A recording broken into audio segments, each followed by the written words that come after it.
Concept clear with Saket YouTube channel में आपका स्वागत है। मैंने कल पार्ट 1 इंडियन ज्योग्राफी का पढ़ाया था, जिसमें भारत की स्थिति और विस्तार के बारे में मैंने चर्चा किया था। आज उसी क्लास को आगे कंटिन्यू करेंगे। आज पहले देखेंगे कि जो मैंने कल पढ़ाया था उसका थोड़ा सा ओवरव्यू ले लेते हैं। ये लाइन इक्वेटर, 0 डिग्री या भूमध्य रेखा,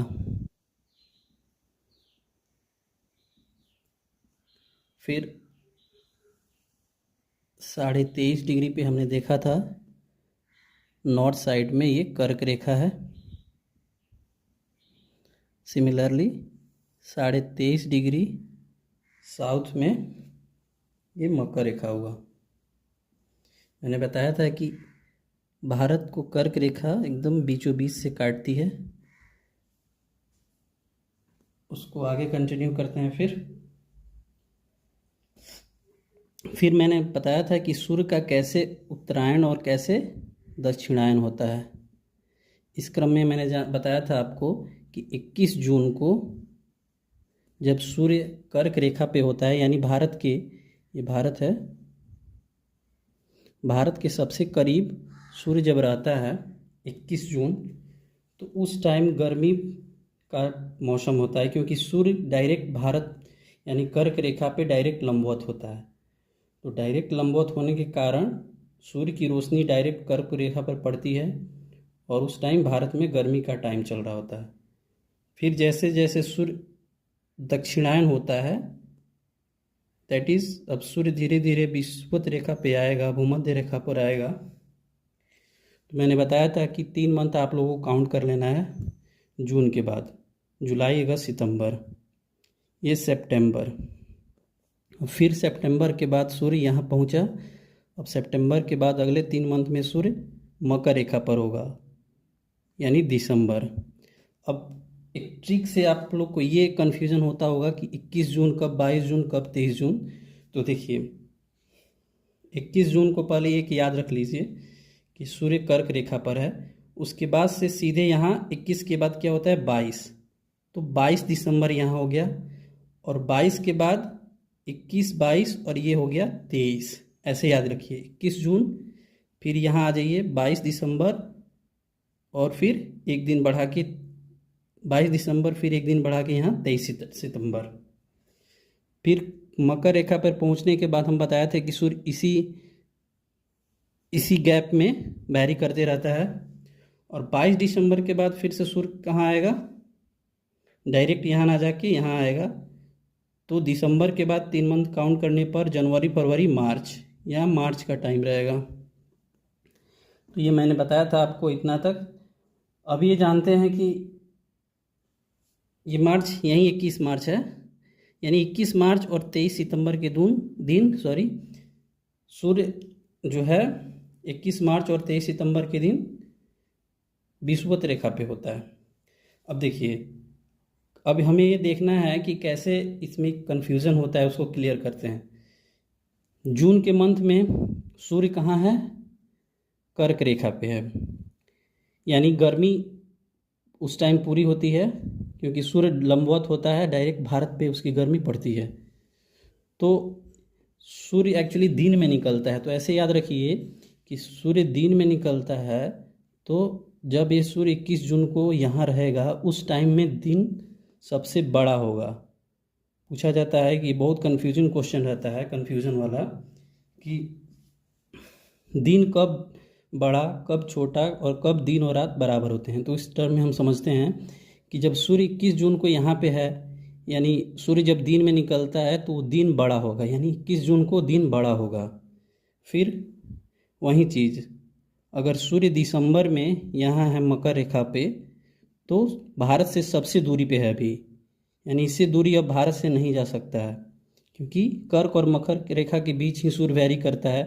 तो अभी सूर्य मकर रेखा पे आया हुआ है, यानी इस टाइम सूर्य की गर्मी जो सबसे कम भारत में होगी कब, 22 दिसंबर। इसीलिए दिसंबर जनवरी के महीने में ठंड होती है, क्योंकि सूर्य भारत से अभी सबसे दूर पे है। उसकी लंबवत किरणें अभी मकर रेखा पे पड़ रही हैं, ये मकर रेखा है। तो इसलिए सूर्य इस टाइम सबसे दूर है, तो सूर्य लंबवत नहीं होने के कारण सूर्य की गर्मी भारत में ज़्यादा नहीं पड़ रही है। तो 22 दिसंबर यहाँ है सूर्य, तो 22 दिसंबर के टाइम भारत में ठंडा है। वहीं 21 जून में क्या होता है, जब सूर्य की लंबवत रेखा पड़ती है तो गर्मी सबसे अधिक होता है। तो आगे देखते हैं। तो जैसा कि मैंने बताया कि 22 दिसंबर जब रहेगा तो यहाँ सूर्य मकर रेखा पे है, यानी भारत में इस टाइम सबसे दूर है, यानी भारत से दूर है अभी। तो इस टाइम 22 दिसंबर के दिन भारत में ठंड पड़ेगी और ठंड में रात लंबी होगी। और ये जो कंडीशन आता है इक्वेटर पे 21 मार्च और 23 सितंबर, इस टाइम आप लोग याद रखिए कि दिन और रात दोनों बराबर। तो 21 जून को क्या बताया मैंने, 21 जून को दिन सबसे बड़ा भारत में। 22 दिसंबर क्योंकि सूर्य यहाँ पे है, 21 जून को लंबवत पड़ रही है, दिन में सूर्य निकलता है, ऐसे याद रखिए कि 21 जून को भारत में सबसे बड़ी दिन होगी। फिर 22 दिसंबर की बात करें तो 22 दिसंबर में सबसे दूर है सूर्य, तो 22 दिसंबर के टाइम ठंडा पड़ेगा भारत में क्योंकि दूर है भारत से सूर्य, तो इस टाइम रात सबसे बड़ी होगी। और ये जो कंडीशन होगा 21 मार्च और 23 सितंबर, इस टाइम दिन और रात बराबर होते हैं। तो अभी ये कन्फ्यूज़न दूर हो गया होगा आई थिंक, जो कि सबसे कन्फ्यूजिंग पार्ट होता है। और इससे रिगार्डिंग एक क्वेश्चन भी देखते हैं। एक क्वेश्चन ये बताइए, से क्वेश्चन है उत्तरी गोलार्ध में वर्ष का सबसे लंबा दिन सामान्यतः कब होता है। अभी जैसे मैंने कॉन्सेप्ट बताया है उसी के थ्रू आप लोग को बताना है कि उत्तरी गोलार्ध में वर्ष का सबसे लंबा दिन सामान्यतः कब होता है। ऑप्शन है जून माह का पहला भाग, जून माह का दूसरा भाग, जुलाई माह का पहला भाग और जुलाई माह का दूसरा भाग। इसको आप लोग कमेंट में बताना है, कमेंट सेक्शन में आप लोग बताइएगा इसका आंसर। मैं कल एक्सप्लेन कर दूंगा, अगर आप लोग से नहीं बनता है तो। फिर आगे बढ़ते हैं। अलग अलग जो हमारे भारत में 28 राज्य हैं अभी और 8 केंद्र शासित प्रदेश हैं, तो इसको मैप के थ्रू एकदम हम लोग कंफर्म हो जाएंगे कि भारत में कौन सा स्टेट कहाँ पड़ता है। ठीक है, तो देखिए ये भारत का, ये जो देखिए भारत का सबसे, ये कौन सा पॉइंट होगा, ये जो पॉइंट जो होगा भारत का सबसे पश्चिमी यानी वेस्टर्न पॉइंट होगा, वेस्ट वाला। और ये जो एकदम अंतिम दिख रहा है आपको, ये क्या होगा, ईस्ट, पूरब वाला। तो हमें पता है कि सूरज पूरब में उगता है, तो उस व्यू से सबसे पूरब कौन सा ऐसा राज्य है जो जहाँ सूर्य सबसे पहले उगता होगा। आप लोग मैप के थ्रू देख ले रहे हैं, यहाँ पे आप लोगों को पता चल जाएगा कि ये वाला जो पार्ट है अरुणाचल प्रदेश है। एक्चुअली यहाँ से लगा हुआ है, यहाँ पे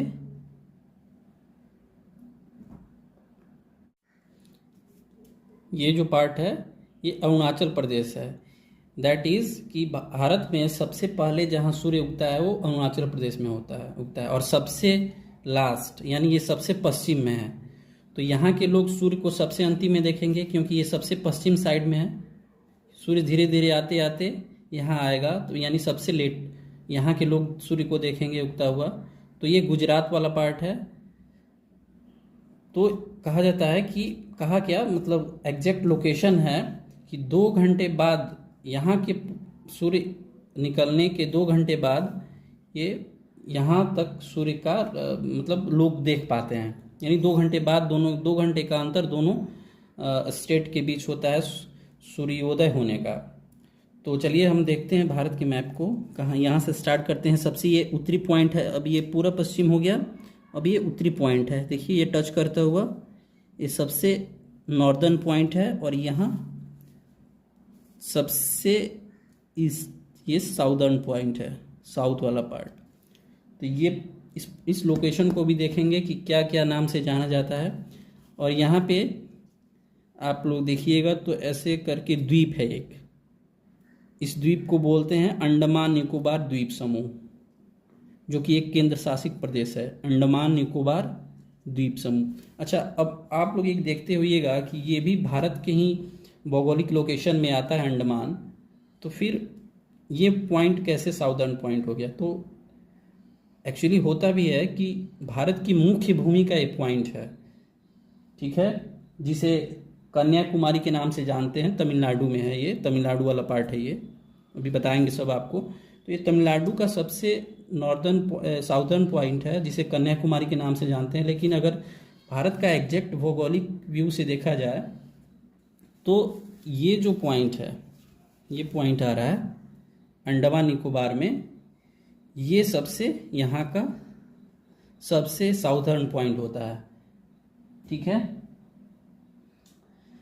जिसे क्या बोलते हैं, जिसे इंदिरा पॉइंट के नाम से जानते हैं। दैट इज भारत का जो सबसे साउदर्न पॉइंट हुआ, ये इंदिरा पॉइंट हुआ, इंदिरा पॉइंट, या इसे पिग्मेलियन पॉइंट भी कहते हैं, इंदिरा पॉइंट या पिग्मेलियन पॉइंट। ये कौन सा पार्ट हुआ? भारत की मुख्य भूमि का पार्ट हुआ कन्याकुमारी, जिसे केप कोमोरिन अंतर्द्वीप के नाम से भी जानते हैं। इस कन्याकुमारी को केप कोमोरिन,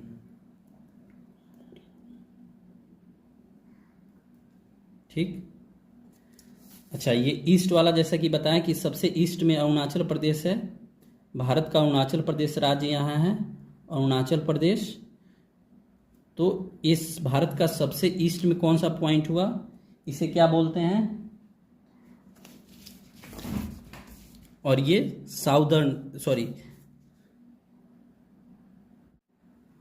ये भारत का सबसे ईस्ट पॉइंट है जो कि अरुणाचल प्रदेश में है, इसका नाम है किबुथु, ठीक। और ये सबसे वेस्ट में है, सबसे पश्चिम में है, जो कि गुजरात में है, ये गुजरात राज्य है। इसी का जो सबसे भौगोलिक लोकेशन है सबसे वेस्ट में है, जिसे गोरमाथा या सरक्रिक भी कहते हैं, गोरमाथा या सरक्रिक के नाम से जानते हैं। तो ये 3 पॉइंट हो गया। और सबसे जो उत्तर साइड में है, ये लद्दाख वाला क्षेत्र है। पहले ये जब लद्दाख और जम्मू कश्मीर एक थे तो ये पूरा जम्मू कश्मीर का एरिया कहा जाता था, लेकिन जब ये बंटवारा हो गया तो ये जम्मू एंड कश्मीर है और ये वाला लोकेशन लद्दाख है। तो ये लद्दाख में पड़ता है सबसे नॉर्दर्न पॉइंट, उत्तरी पॉइंट, जिसका नाम है इंदिरा कॉल।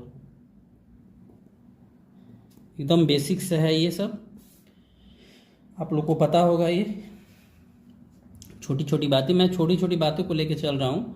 अब आते हैं कि भारत का जितना भी ये स्टेट है उसको हम एक एक करके आप लोग को यहीं पे याद करवा देंगे, ताकि ये चीज़ ज्योग्राफिकल व्यू से देखने में आगे जब जब पढ़िएगा, भारत में मिट्टी का विस्तार कहाँ कहाँ है, कौन कौन से राज्य में है। भारत में जो यहाँ से ये सिक्किम, जम्मू कश्मीर, हिमाचल प्रदेश, उत्तराखंड, सिक्किम होते हुए अरुणाचल प्रदेश, भारत में जो हिमालय का विस्तार हुआ है, तो आप लोगों को जब ये भौगोलिक लोकेशन पता होगा कि भारत में कौन कौन से स्टेट कहाँ हैं, तो ये सब समझने में परेशानी नहीं होगी। भारत में मानसून कैसे इंटर होता है, ये केरल से कैसे दक्षिण पश्चिम मानसून आता है, और ये धीरे धीरे ये 2 पार्ट में डिवाइड होकर ये बंगाल की खाड़ी में जाते हुए, बंगाल की खाड़ी से होते हुए ये पूरे धीरे धीरे यहाँ फैल जाता है। और इसका दूसरा पार्ट, तो ये इसको देखना पड़ेगा कि कौन कौन से स्टेट से होता हुआ मानसून जाता है। तो अदर भी आप लोग देखिएगा, जैसे कोयले, भारत में कोयला ये गोंडवाना रेंज का है, ये कहाँ विस्तार होगा, तो कौन कौन से ये स्टेट में ये पड़ता है, दामोदर नदी घाटी ये बेसिन में ये सब का विस्तार है। तो ये आपको भौगोलिक कंडीशन आप लोग को पता होना चाहिए, तभी जाके आप अच्छे कर पाइएगा। तो आगे बढ़ते हैं, तो स्टार्ट करते हैं। तो जैसे सबसे ऊपर मैंने बताया लद्दाख, ये याद रखिएगा, लद्दाख और जम्मू कश्मीर पहले एक हुआ करते थे, लेकिन बाद में इनको यहाँ ये POK है, आप थोड़ा देखिएगा तो ये POK है, पाक ऑक्यूपाइड कश्मीर इसे माना जाता है। और यहाँ पे ये सियाचिन है, यहाँ पे ये POK है, और इसका जो बॉर्डर है इंडिया के साथ, ये एक्चुअली लद्दाख है, मतलब टोटल लद्दाख ये है, लेकिन इधर का जो है कि ये वाला पार्ट को चीन ने कब्जा है, जिसे अक्साई चीन के नाम से जानते हैं, अक्साई चीन। और इन दोनों की भारत, ये तो हुआ भारत और ये हुआ अक्साई चीन वाला पार्ट। तो भारत और अक्साई चीन के बीच में एक बाउंड्री है बनी हुई है कि ताकि सेना इधर भारत की ओर क्रॉस न करें कि ये, तो इस लाइन को बोला जाता है LAC, line of actual control. LAC line of actual control. उसी तरह जिस तरह इधर चीन ने हथिया लिया है 1962 के युद्ध में, ये हुआ था, चीन ने धोखेबाजी के साथ ये कर लिया था। पंडित जवाहरलाल नेहरू की उस टाइम सरकार थी, तो यहाँ एक बाउंड्री बना दी गई जिसे LAC के नाम से जानते हैं। उसी तरह सिमिलरली ये जो बाउंड्री आप देख रहे हैं, तो इस वाले पार्ट में पाक ने ऑक्यूपाइड कर लिया है, जिसे POK कहा जाता है। आप लोग सुनते होइएगा, पाक ऑक्यूपाइड कश्मीर। तो जो कारगिल युद्ध हुआ था और ये लद्दाख वाला एरिया है, तो भारत, ये लद्दाख जो भारत में है और ये POK जो पाक ने ऑक्यूपाइड कर ली, इन दोनों के बीच भी एक लाइन, ये जो लाइन ड्रॉ की है, जिसे LOC कहते हैं। ठीक,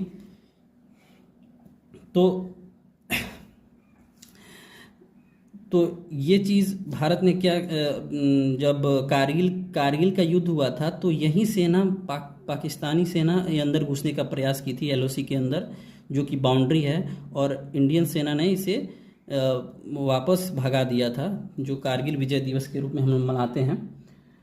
तो ये चीज़ हुआ, तो हम लोग आपने देखा कि लद्दाख वाला एरिया बस ये वाला पार्ट बचता है। ठीक, बाद में हम लोग इसे भी अपना लेंगे, धीरे धीरे वो चीज़ हो जाएगा। फिर उससे नीचे आते हैं जम्मू एंड कश्मीर। ये जम्मू एंड कश्मीर, लद्दाख दोनों अब इंडिविजुअली केंद्र शासित प्रदेश हो गए हैं, लद्दाख भी अलग और जम्मू कश्मीर भी अलग। फिर उससे नीचे आते हैं ये हिमाचल प्रदेश, HP लिख देते हैं, हिमाचल प्रदेश आप समझ जाइएगा। तो जम्मू एंड कश्मीर के जस्ट नीचे हिमाचल प्रदेश मिलेगा, और फिर हिमाचल प्रदेश के जस्ट बगल में पंजाब राज्य है, और पंजाब से सटे हुए पंजाब और हरियाणा आप लोग सुनते होइएगा, पंजाब और हरियाणा पास में है। इन दोनों की ज्वाइंट राजधानी चंडीगढ़ है, और चंडीगढ़ खुद एक केंद्र शासित प्रदेश है, यूनियन टेरिटरी है। तो चंडीगढ़ एक ऐसा शहर है जहां पंजाब और हरियाणा और खुद चंडीगढ़ की राजधानी अवेलेबल है वहां चंडीगढ़ में। तो ये पंजाब हुआ। पंजाब से जस्ट क्रॉस में आइएगा, यहाँ राजस्थान पड़ता है। देखिए, ये आपको सबसे बड़ा पार्ट दिख रहा होगा, तो ये राजस्थान ही है जो भारत में सबसे बड़ा इसका क्षेत्रफल है, फर्स्ट नंबर पे। तो ये राजस्थान हुआ, राजस्थान, और पहले गुजरात, राजस्थान के जस्ट नीचे आया गुजरात। ठीक, और ये वाला पार्ट देखिए, राजस्थान गुजरात एक साथ याद रखिएगा, पंजाब हरियाणा आप लोग जानते ही हैं एक साथ ही हैं, और लद्दाख जम्मू कश्मीर और हिमाचल प्रदेश, इतना तक याद हुआ। अब फिर आगे बढ़ते हैं। ये गुजरात के सटे हुए मध्य प्रदेश है, MP। देखिए एकदम बीच में है, इसलिए इसको MP के नाम से जानते हैं, नहीं मध्य प्रदेश। MP और UP सटे हुए हैं। ठीक, ये देखिए, ये जो पार्ट जो दिखा रहा है, ये जो पार्ट यही है अपना राजधानी यानी दिल्ली। तो दिल्ली जो है वो हरियाणा, फिर ये देखिए इधर से UP, ये UP है, MP के ऊपर UP उत्तर प्रदेश, UP और हरियाणा के बीच बॉर्डर बनाता है ये। आप लोग देखते हुइएगा, मेट्रो वगैरह जो चलती है इधर गुरुग्राम में, और इधर से नोएडा। तो नोएडा जो है वो UP साइड पड़ जाता है, और जो गुरुग्राम का हरियाणा है, हरियाणा में जो गुरुग्राम है वो यहाँ ये पड़ता है, इस साइड से हरियाणा का पार्ट गुरुग्राम पड़ता है। अब UP के बगल में हम लोग जानते हैं कि बिहार है। ठीक, ये क्लियर करते रहिएगा, राजस्थान गुजरात सटे हुए हैं, जम्मू कश्मीर के क्रॉस में हिमाचल प्रदेश, और हिमाचल प्रदेश के इधर क्रॉस में पंजाब, और इसी के साइड हरियाणा और उत्तर प्रदेश के बीच में दिल्ली है। अब ये बिहार हो। ये देखिए सिक्किम, इसे पहले ये इंडिया का पार्ट नहीं था, बाद में इसे भी मिला दिया गया था। ये सिक्किम थोड़ा सा जो उठा हुआ है। अब आगे बढ़ते हैं। सिक्किम के बाद से इधर आते हैं नीचे की ओर, बिहार। और बिहार हमको पता है कि बिहार, झारखंड, पश्चिम बंगाल पहले एक ही में थे, बाद में इनका विभाजन हो गया। तो बिहार के जस्ट नीचे हुआ झारखंड। बिहार और झारखंड पहले एक थे, और ये पश्चिम बंगाल, ये तीनों एक थे पहले, लेकिन धीरे धीरे इनका विभाजन हुआ। अब ये तीनों एक साथ में, आप लोग याद रखिएगा, बिहार, यहाँ झारखंड और यहाँ पश्चिम बंगाल। अब हमें भी ये भी पता है कि एमपी और छत्तीसगढ़ पहले एक ही में हुआ करते थे, इनका भी विभाजन हुआ, तो एमपी के से सटे हुए क्या रहेगा, छत्तीसगढ़। ठीक, एमपी से सटे हुए छत्तीसगढ़ हुआ। और पहले उड़ीसा भी बिहार में ही था। बिहार इन द सेंस पहले बंगाल प्रेसिडेंसी हुआ करती थी, जिसमें बिहार, झारखंड, पश्चिम बंगाल और उड़ीसा, ये पूरा, ये जो भौगोलिक लोकेशन आप लोग देख रहे हैं, ये पूरा एक में हुआ करते थे। लेकिन बाद में इनका विभाजन हुआ, तो पश्चिम बंगाल के नीचे क्या हुआ, उड़ीसा।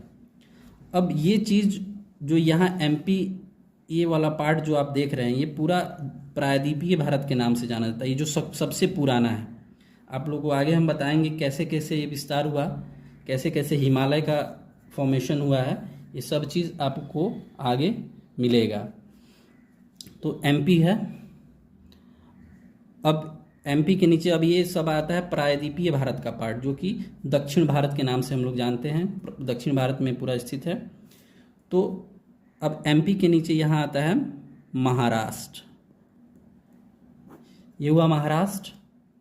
महाराष्ट्र के जस्ट नीचे ये कर्नाटक,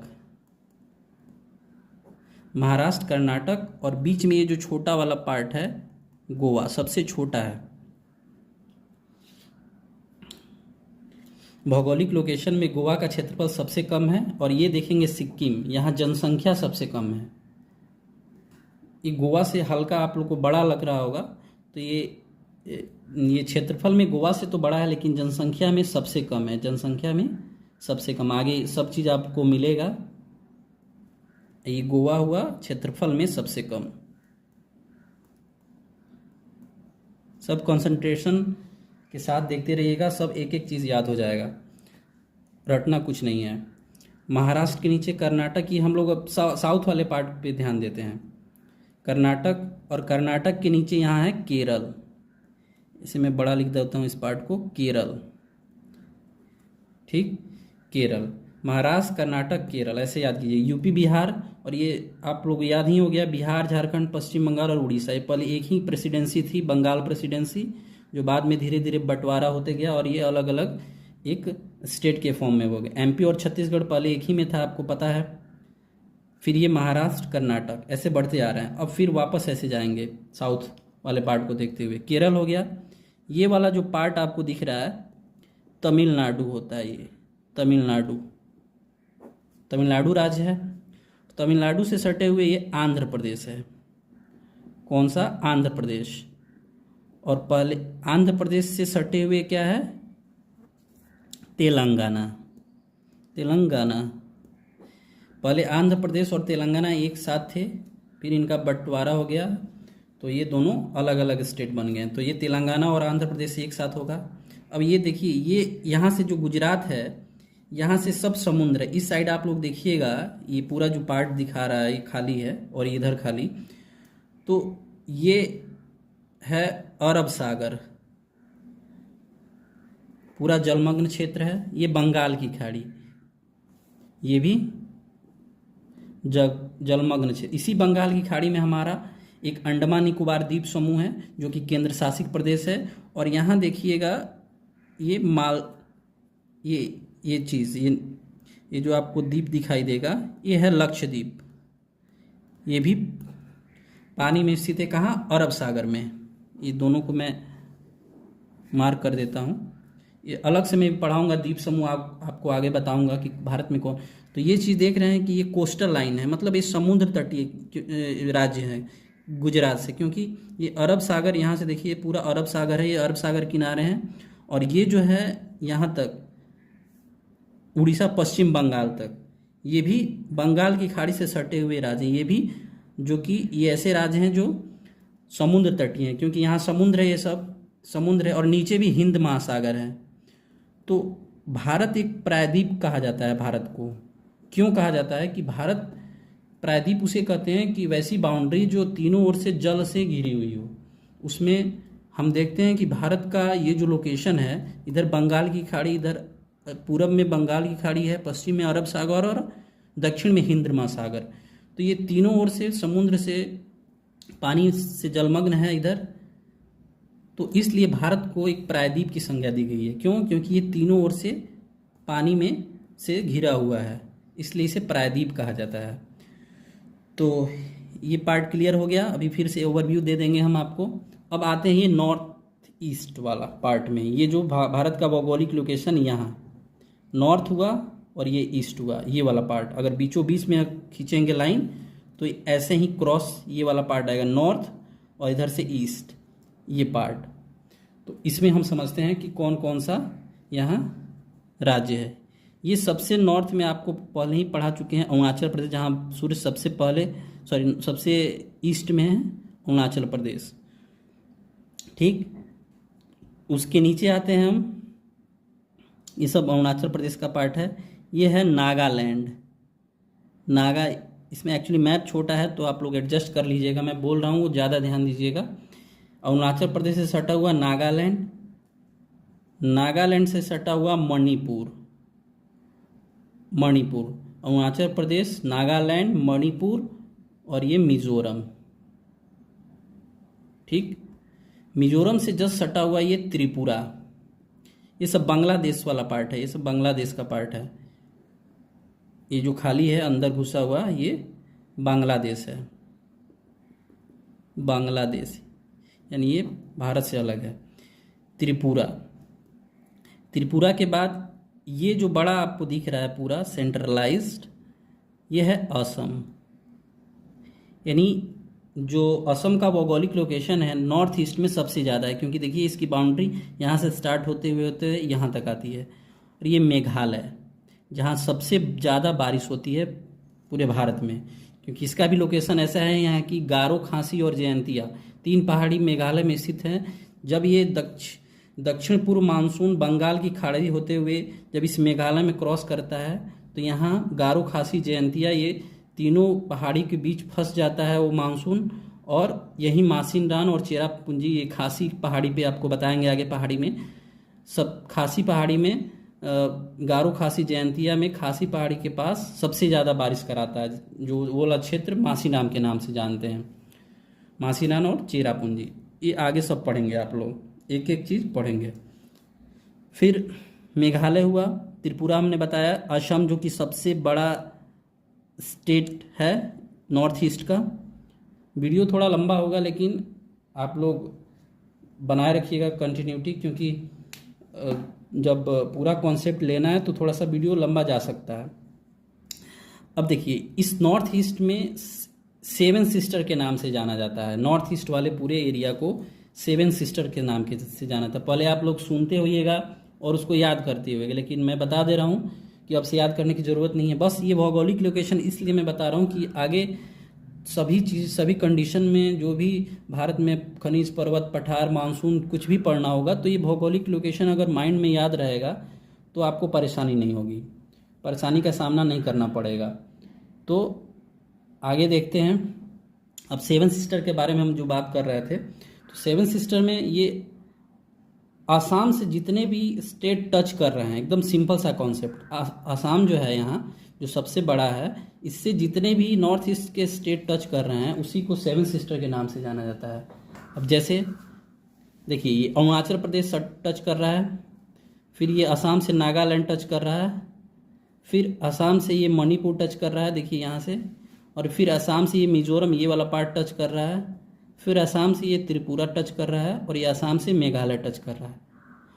तो ये 7 सिस्टर क्यों? क्योंकि ये 7 स्टेट है। देखिए 1 2 3 4 5 6 7 क्वेश्चन में आता है, एक बार यूपीएससी क्वेश्चन में आया हुआ है 2000 याद नहीं 2009 या 10 के करीब, ये उसी एक सिक्किम एक ऑप्शन में दे दिया था। तो बहुत लोग को कन्फ्यूजन रटे हुए रहते हैं, तो वो सिक्किम लगा। सिक्किम असम से टच नहीं कर रहा है, देखिए ये बीच में ये भूटान आ जाता है, ये भूटान वाला रीज़न है। तो ये सिक्किम असम से टच नहीं कर रहा है, तो ये सिक्किम कभी भी 7 सिस्टर में नहीं काउंट होगा। इस तरह से आपको याद हो गया। और एक बार और ओवरव्यू दे देते हैं आपको एकदम अच्छे से। देखिए ये सबसे ऊपर पीओके बताया जो कि लद्दाख रीजन का ही पार्ट में आता है, जिसे बाद में धीरे धीरे एलओसी बना हुआ है, हम लोग ऑक्यूपाइड कर लेंगे अपने मैप में। इसलिए दिखाते हैं इसे क्योंकि अपना है, और इसे चीन और इधर पाक ने ऑक्यूपाइड करके रखा हुआ है, तो इसे इसलिए हम लोग अपने मैप पे दर्शाते हैं क्योंकि अपना है। ये लद्दाख हुआ, लद्दाख से सटे हुए जम्मू कश्मीर, लद्दाख से सटे हुए जम्मू कश्मीर, और जम्मू कश्मीर के क्रॉस में यहाँ हिमाचल प्रदेश, हिमाचल प्रदेश के क्रॉस में इधर आइएगा पंजाब। तो ये लद्दाख तो सबसे ऊपर याद हो गया, जम्मू कश्मीर, हिमाचल प्रदेश, पंजाब, ये रीजन हो गया। पंजाब के जस्ट नीचे हरियाणा, पंजाब हरियाणा पहले एक ही आसपास में है, आपको पता है। और हरियाणा के पास में ये जो छोटा चीज़ दिख रहा है वहीं है क्या, वहीं है दिल्ली, यानी अपने देश की राजधानी।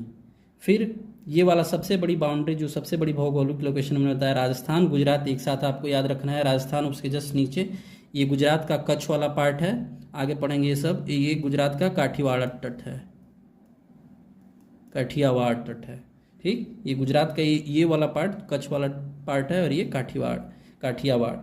फिर गुजरात के ऐसे साइड में आइए, एमपी, मध्य प्रदेश बीचों बीच में है। एमपी और छत्तीसगढ़ एक साथ थे, तो ये हुआ छत्तीसगढ़।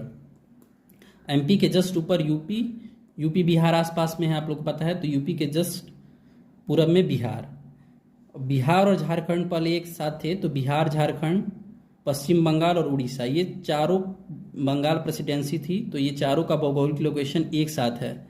बिहार से सबसे लेटेस्ट झारखंड अलग हुआ है, तो इसलिए झारखंड सबसे पास है पहले, उसके बगल में पश्चिम बंगाल और ये उड़ीसा। अब इधर प्रायद्वीपीय भारत में, जो कि दक्षिण भारत के नाम से जानता है, उसमें आते हैं। एमपी के जस्ट नीचे महाराष्ट्र, फिर नीचे कर्नाटक। ये जैसे मैंने बताया कि ये छोटा वाला पार्ट जो सब क्षेत्रफल में सबसे कम है, गोवा, फिर नीचे केरल, और फिर यहाँ से तमिलनाडु। केरल और तमिलनाडु एक साथ याद रखिएगा, महाराष्ट्र, कर्नाटक, तेलंगाना एक साथ, ठीक। तमिलनाडु के ऊपर क्या है, आंध्र प्रदेश, और आंध्र प्रदेश के बगल में तेलंगाना, इसलिए क्योंकि दोनों पहले एक साथ थे। अब तेलंगाना की राजधानी है हैदराबाद, तो ये दोनों एक साथ इनका लोकेशन आएगा। फिर ये पश्चिम बंगाल के साथ उड़ीसा हमने बताया, और एमपी के साथ जो है छत्तीसगढ़ एक साथ थे, तो एमपी और छत्तीसगढ़ एक साथ हो गया।